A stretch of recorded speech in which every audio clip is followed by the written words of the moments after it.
Now let's see how we produce the 66 classes of signs of our periodic table from the solenoid of Semeiosis. Now there are two rules governing this production, this extraction. The first one we have already talked about is the rule of determination among the 11 aspects. Let's see this rule a little bit closer. Now, we have seen that there is an order of determination among the 11 aspects of the solenoid of Semeiosis. This rule implies that whatever is the categorical value of the immediate object, it must be greater or equal the categorical value of the immediate interpretant, which must be greater or equal the categorical value of the sign itself. And that goes on until we get to the 11th aspect. That means that there is a chain of material implication among the 11 aspects. By this rule, if the immediate object is firstness, then necessarily all 11 aspects will be firstness, and we will have the first of the 66 classes of signs, which is the quasi-sign icon Rema. By the other way, if the last of the 11th aspects is thirdness, then necessarily all the other aspects will also be thirdness, and then we will have the last of the 66 classes of signs, which is the argument. So this is how the first rule, the material implication among the 11 aspects of the solenoid, produce the classes of signs. The rule of determination among the 11 aspects of the solenoid of Semeiosis will produce 78 possible configurations of solenoids and not 66. That's why we have the second rule, which is a negative one. That is, it is a razor that will eliminate 12 possible configurations of solenoids that actually are impossible. They are logically and semiotically impossible because they do not obey the principle or the rule of causality that gives structure to the phenomenon. All those 12 possible configurations that were eliminated by the rule of causality have one thing in common.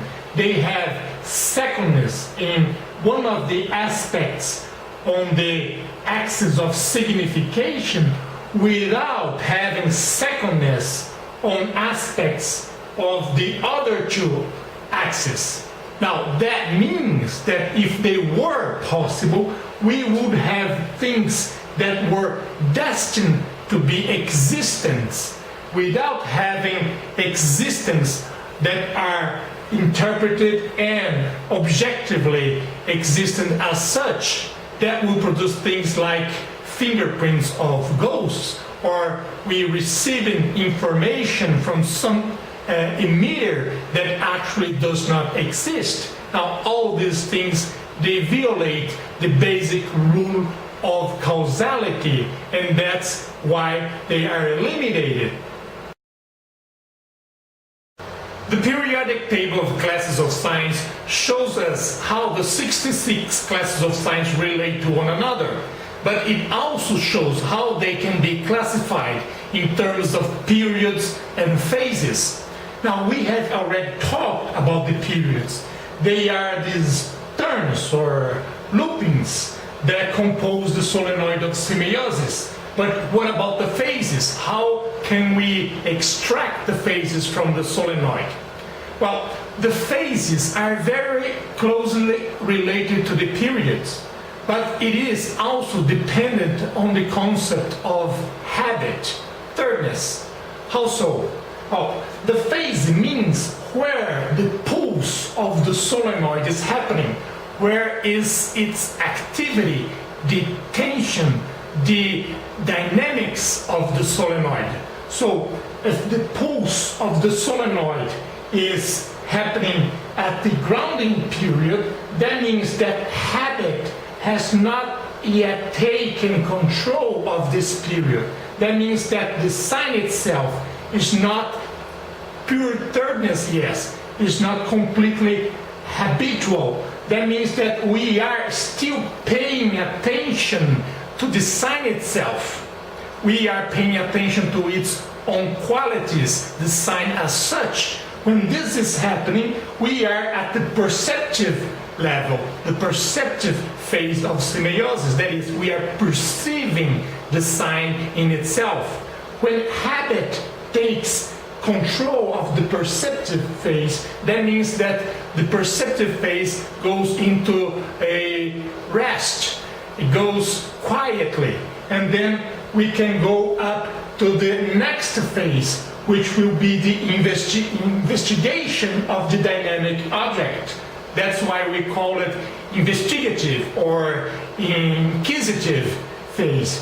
That is the phase in which we are not paying attention to the sign itself as such, but we are investigating, inquiring what is the meaning, what is the dynamic object that is behind the sign.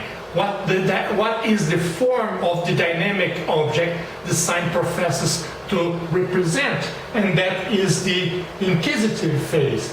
When habit takes control of the inquisitive phase, then we go to the representation period, which is linked to the phase of enaction, of participation, of deliberation. That's why we call it deliberative phase. That means that we are behaving in a certain coherent way. We are participating. We are making choices about the meanings that we are finding in the previous phases. When habit takes control of the representation period, then we go to the communication period. And when the solenoid is pulsing here, that means that we are taking self-control of the process. That means that we are sharing meaning. We are building an argument from premises, from propositions, and we are sharing it with the community of possible interpretants in a self-controlled way to build knowledge, a knowledge that can be passed to the future generations, for instance. What about the three correlates? How do we extract the three correlates from the 11 aspects of the solenoid? Now, before we answer that, let's remember the metaphor of the origami. That means that the three correlate description is a more concentrated, more folded description, while the 11 aspects description is a completely unfolded description of the aspects of the sign. So, to find the three correlates from the 11 aspects means that we have to learn how to fold the solenoid, that is, the three axes and the 11 aspects onto one another as to compose the description of the three correlates. How we do that? First rule, all the axes will have to be folded, projected on the axis of signification. That's the first rule. Second rule, the first correlate will be the folding of the axis of signification because it has to do with the sign.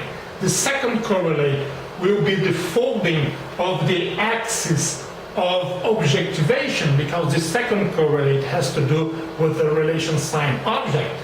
And the third correlate will be the folding or projection of the axis of interpretation onto the aspects of the axis of signification. Now, third rule. The first correlate is interested only on the first two periods, that means the period of grounding and presentation. The second correlate is interested on the three periods, which is grounding presentation up to representation. And the third correlate is interested in all periods, that is, up to communication. That means that if we are dealing with the first correlate, we are only interested on the aspects that participate on these two periods. If we are interested in the second correlate, we have to understand how the aspects on the axis of objectivation project to the axis of signification up to the level of representation. And finally, if we are interested in the third correlate, we have to understand how the axis of interpretation projects itself onto the aspects of the axis of signification up to the level of communication. Now, let's do it for the first correlate. That means that we are projecting sign to the final interpretant. That means that if the sign is firstness and the final interpretant is firstness, we have pure firstness, or a quasi-sign, red. If this is secondness and this is firstness, we have firstness of secondness, that is outer sign, which is orange. If we have secondness on both, we have pure secondness, which is yellow, sin sign. If we have thirdness here and firstness here, we have firstness of thirdness, that is a hollow sign, purple. And if we have thirdness and secondness, we have a green, which is replica. And finally, if we have thirdness on both, we have a legis sign. So we have done it for the first correlate.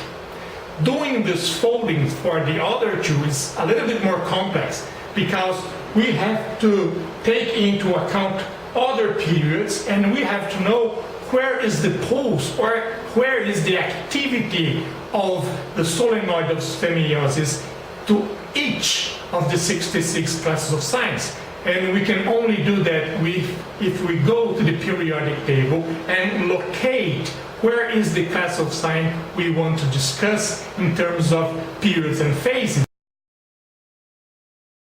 Extracting the three correlates from the 11 aspects of the solenoid can be at times quite difficult, but not always. In the case of the 10 genuine classes of signs, we see that the extraction goes straightforward, and that helps us to understand the meaning of the concept of genuine. Now, in all 10 genuine classes of signs, we see that the first 6 aspects of the solenoid, those which are related to the periods of grounding or presentation, they all have the same category. So if the all first 6 aspects of the solenoid are firstness, we have a genuine quasi-sign. If all first 6 aspects of the solenoid are secondness, we have a genuine sin sign. If all first 6 aspects of the solenoid is thirdness, and then we have a genuine legis sign. Now, for the second correlate, we have to look at the period of representation. If all 3 aspects of this period is firstness, we have an icon. If all of them are secondness, we have an index. If all of them are thirdness, we have a symbol. For the third correlate, if the 2 last aspects of the solenoid, if they are firstness, we have a remma, a genuine remma. If they are secondness, we have a genuine dis sign. And if they are thirdness, we have them the argument.